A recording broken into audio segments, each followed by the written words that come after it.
All right, welcome back, everyone. Let's briefly move through a review of Module 1. These are all the big ideas. How did I make this sheet that you're seeing and that I will place on D2L? It's waiting there for you. I just went back through all of our readings, regardless of whether it was a reading of ideas, say like Merchant or the She's reading on pastoralism, or whether or not it was a poem or an essay that we read. And I tried to say, well, what's the new idea that this reading offers? Many readings kind of offered similar ideas, so they're just kind of encapsulated by maybe one big takeaway. But these are all the different ways of reading the environment. And remember, that's what I've made this course about. It could be taught many ways, but these are the things that I think will help you as you move out into life and away from this course. And you can say, these are all my different ways of looking at the environment. We're looking at human relationships with the environment. They just happen to work with literature for our course. So the list is right here. I'll just walk through it and say a bit more about the list, but I'm going to try to keep this video fairly short and sweet, even though I oftentimes promise that and it doesn't happen. But fall and recovery, this is where we began, right? What should you remember from this and want to be able to do for the course or maybe even after the course? What are their individual definitions and processes? How do they work together? Remember, of course, the fall implies the recovery, but what is the recovery? Humans have to do some type of work to either change the environment to make it pristine and ideal again, or we're working on the moral imperfections of ourself to try to get back to when we were perfect and the perfect environment. That's sort of the religious Christian interpretation. The more modern interpretation we would look at is that somehow to help the environment, we need technology. Or maybe we need a modern free market economy, something we haven't talked about yet, but will in the second module, right? And that somehow this will be better for the environment. We'll improve it through agriculture, make it more agriculturally productive or something like this, right? In something like the war against the trees, we saw that progress and development, right, as part of the recovery, can work against us rather than for us. So we've seen the instances of these ideas many times. We could also look at the gender norms. This has to do with, of course, the reading from the Bible, everything Merchant taught us, and Aphrodite, hymn to Aphrodite as well. So you can revisit that and see what that might have to teach us about gender norms, some that come from Christianity, some that come more from the Greek traditions, right? And I won't get into those, just remember that we talked about those and you might use them on the exam if that's interesting to you. We could talk about these as modern environmental problems too. Remember, one thing that the fall and recovery teach us is that we have dominion over nature. We are in charge of it. We get to name things and decide how it's going to be used, right? And so that can be problematic. Or, if we looked at it from the viewpoint of sustainability, that could be good. We're supposed to do something about this. We're supposed to change human behaviors to make the environment a better place. So nothing is wholly good or bad, but rather these interpretive lenses or these ideas of how we relate to nature can go either way. Stewardship and dominion or domination, two ideas that came from fall and recovery. I think they're pretty easy. We've got to care for the earth. It's our job, or maybe it isn't, depending, but that is stewardship. And then we've been given this power, but how do we use it, right? And so we can think of most texts as commenting on that. You could read the local paper and look for any type of environmental issue or even non-environmental issues. And you would find those two things. Stewardship, do we have to take care of this? Is it our problem or is it not a problem at all? And what are we supposed to do? And so those are two more ways of reading nature for sure, the environment and our relationships or our allowances to them. C, separation between humans and environment. This kind of comes out of the Merchant reading, even though it could come from many other cultural influence as well. But as we know, there's a separation oftentimes between humans and the environment. We get the city versus the country. We get city versus wilderness, right? Some connection to the pastoral there. But also on the more interesting level, we could look at separations between humans and our basic instincts, our animal instincts. We saw that in Adam and Eve, right? Even their nakedness has to be covered, right? They can't be naked like animals anymore. Whereas in Hymn to Aphrodite, interestingly, we saw that these animal impulses like the passions of life and animal sexual desire are okay. And if you know anything about Greek art, nudity was okay too. This is a fun fact, not part of this course, but originally the Olympics were done totally in the nude, except for, if I can remember this, the 100-yard dash and the flute competition. There's your fun facts for the day. Those were not done in the nude. I'll let you imagine why. We also have disdain or sort of a negative connotation for labor. We fell into labor, agriculture, or uncivilized behaviors or actions. Again, behaviors or instincts that we share with animals. We could think of this as sexual desire. We could think of it more having to do with like excretion of bodily waste or something like this, right? You know, how do we do that? One funny example here I like to use, this is off track, but not, if you're wondering how this applies to real life, is, you know, ask yourself, why do we need to sit down to go to the bathroom, right? Ask yourself why the desirable position in our culture seems to be the missionary position. Of course, that's what missionaries taught natives as the proper civilized way to have sexual intercourse, right? Why do we need to sit down in the toilet? Because animals squat. Humans don't squat, it's too animal, right? And so we can see that this separation between humans and the environments affects you every day in real basic categories. We are in many ways afraid of our animal selves. Has that come up in our course so far? It has not, but those are really common everyday examples of how these things we're talking about in the course affect what you do when you go to the bathroom a few times a day, right? Anyway, those are fun examples. But the big idea is that we're cut off from our animal instincts.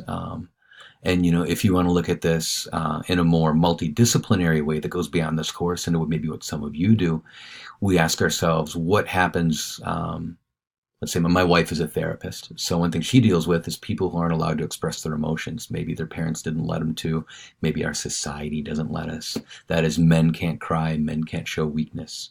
That would be one. Showing your emotions in public, man or woman, right, is distasteful in some way. You're supposed to be tough and hold it in, right? But it turns out that those things can actually be psychologically damaging, right? If we want to turn to something like, say, PTSD, you kind of need to, PTSD people are often frozen in their emotions. They didn't get to fight it, and they didn't get to do flight. They didn't get to run away from their fears, and they didn't get to fight them either. So they were just they're frozen and replaying this trauma over and over and over. And because in our society we frown on fight or flight, sort of frenzied emotion, or in these types of things, that can cause real problems for us on the psychological level. And again, that goes way beyond this course. But you can see how distancing ourselves from some of behaviors that we call animal, but are actually very human and are hardwired into our neurology, right, and our basic behaviors, our animal brain, so to speak, the lower part of the brain, how that becomes a problem, right? If you know anything about this from your discipline, we kind of live from the neocortex, which is sort of the rational part where we overcome our emotions.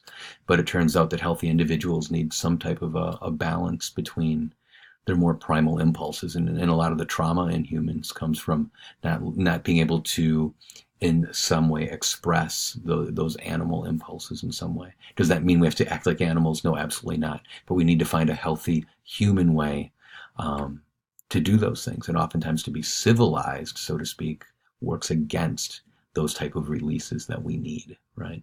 I'll let you imagine how that applies to what you do in your major, right? So, nature used for human purposes. I've got a long list here that come out of the poems. Appreciation versus ecology or stewardship. We could think of the Wordsworth poem there. He's appreciating nature potentially, depending how you see it, right? But appreciating nature doesn't mean you're commenting on ecological existence. You're worried about extinction. Maybe kind of like Teddy Roosevelt, which I'm kind of thinking of for Jay on the list. You want to conserve and protect, but only for the beauty, which is a very human, anthropocentric thing to do. You're not really worried about a functioning ecosystem that can sustain life, right? And so you just don't want changes in what you see, which is not enough, right? Because there's lots of nature you don't see, and that needs to be saved to have a sustainable ecological system, right, that can sustain human life as well as animal and plant life. So that's appreciation versus ecology or stewardship, our need to care for the land. Those can be very, very different things. All of them seem good. None of them are bad potentially, but appreciation is limited. It doesn't comment on proper ecology or stewardship. Using nature to stoke our imagination versus stewardship or sustainability, kind of the same thing. Again, we can think of Wordsworth as a good example. Nature is spirituality, but without contact, care, or communion. So again, that's very, very people-centered, something, that I'm going to get out of as a human being. I'm going to feel good about myself and feel kind of energetic or whatever. But it doesn't mean I'm ecologically responsible or an environmentalist or anything like this. Nature is spirituality, but perhaps with care. That maybe is Thoreau, depending how you see it. Nature is a symbol of culture and spirituality. We might think of the Negro speaks of rivers here, right? Some sort of cleansing experience, a rebirth, water symbolism, all of these things that we see oftentimes in readings and texts, spiritual ones included. But that doesn't lead necessarily to ecological thinking either. There's nothing wrong with that. We all need spiritual experiences. It's a very important part of what it means to be alive. But just notice that that's all the words may be doing, right? Versus, say, commentary on environmental degradation, nature as a resource, something that can be a profit, something that's needed so we can survive, but something that can be turned into a profit in a modern economic system.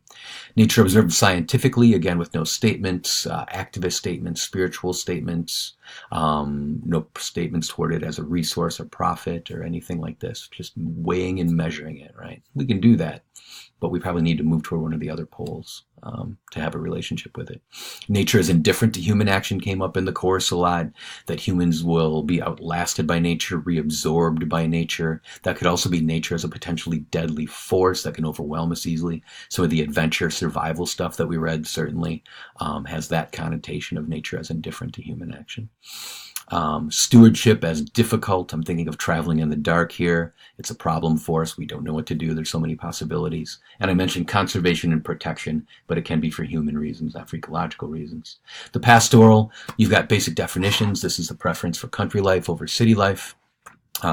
Maybe a withdrawal from modern life's complexity. You've got all the ideas from Schiess that we read about, and I've mentioned many, many times that nice list. You've also got the hard pastoral, which is sort of the rugged, unreachable places of nature, the raw nature that endangers humans, but maybe we can test ourselves there and maybe we'll live or maybe we won't. We can think of Into the Wild as a good example of this in some ways. Versus the soft pastoral, like Thoreau, communing with nature. Nature's sort of like a social friend or something like this. And maybe we can transcend or have a religious experience or just stoke our imagination as Wordsworth did. And don't forget that we have rural versus wilderness, and they're very, very different. The country life, it's agricultural in some way in communion with nature, versus the wildness that's out there. Very different ways of looking at non-city terrain. Ecological readings, we've got lots of things here. Interdependence, networks, webs, cycles, pattern and form, all from Capra. Cyclical versus linear systems, the things that we consume as humans that can't be taken back into the system and reused, so waste is created. Those are linear systems, right? So a lot of critiques of consumer consumption come from linear systems. The overclearing of one species for human reasons affects the entire ecosystem. This is thinking like a mountain, right? Human inventions are harmful not just to the environment, but to biodiversity. This is Silent Spring. Monocultures require more chemicals, so advances in agriculture aren't always advances to some extent. We need more and more human creation to keep the previous human creations going. Extinction can be a problem for us. We don't think of it, but in an ecosystem, it's all connected. So humans are threatened by environmental concerns, right? Why? Because we've sped up the evolutionary process faster than nature can withstand or intended. Ecology versus interdependence and stewardship, right? So some poems might have commentary on negative human actions, but no commentary on ecological interdependence. Another poem might say, yeah, humans are not treating nature well, they're causing environmental damage, and they're unbalancing the biodiversity. So they're going to affect themselves as well as the local wildlife, versus just, shaking a finger and saying, humans are bad, right? And not really getting into why necessarily.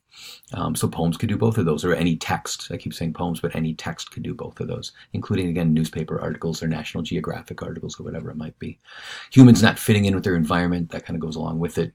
And any other ideas that you bumped into along the way.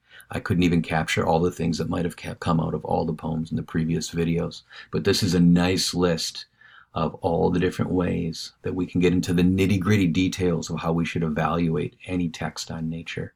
And again, this is a literature course, but it's not about literature in the end. It's about what you remember when our short time together is done and what I hope you take away. So just, commit some things to mind that are important to you, and I'll be happy. Thank you.